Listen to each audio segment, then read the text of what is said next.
His mother is a narcissistic, and I had no clue. That his mother was a narcissistic, meddling cow and one of the most vile, manipulative, and hateful in a PA way women I've ever met. Had our engagement been longer, I might have really recognized the red flags, but when you're young and in love, you have the tendency to ignore them. I also thought I might have been overreacting, because no one could be that vile and nasty. My family is full of raging drinkers and the associated dysfunctions, but we call each other out on our bad behaviors. His family just let this woman get away with her hatefulness, saying, "That's just the way she is, you'll get used to it." No effing way, not this chick. Hindsight being 2020, I would have called it off or we would have moved far, far away. As it is, I have nothing to do with the cow. Hubby is in low contact, but she is recovering from cancer, so he stepped up the phone calls.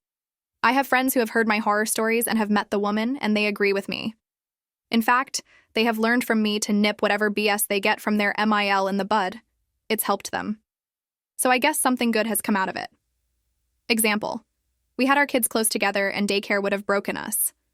Hubby said MIL would help by watching the kids. I didn't want that, but I also didn't want us starving from the daycare cost. So I agreed. I worked until 4:30, DH worked till 5. His work was closer to MIL house, so he'd get the kids and bring them home. They would stay there until 7:30, 8 p.m. having supper, and her filling his head with doubts about our marriage. I'd be home having a microwave meal, and I'd be online chatting while waiting for my family to come home. He'd walk in the door with a look of contempt, because I didn't do the housework I should have done while they were out having supper, according to her. Meanwhile, she's also filling my SIL's head with the same garbage about her husband's behavior. They did divorce, but are now quite good friends. My SIL has seen what her mother is really all about, as we've had some convos about it. One evening in December, hubby strolls in and starts yammering about how his mother is right. I lost it. I tell him he can move in with her after Christmas because I was tired of this crap. That woke him up. It was also the only time the word divorce was used in our marriage. I was done.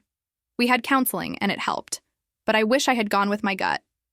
I hate that cow and how she treats my husband and his siblings and all of her in-laws.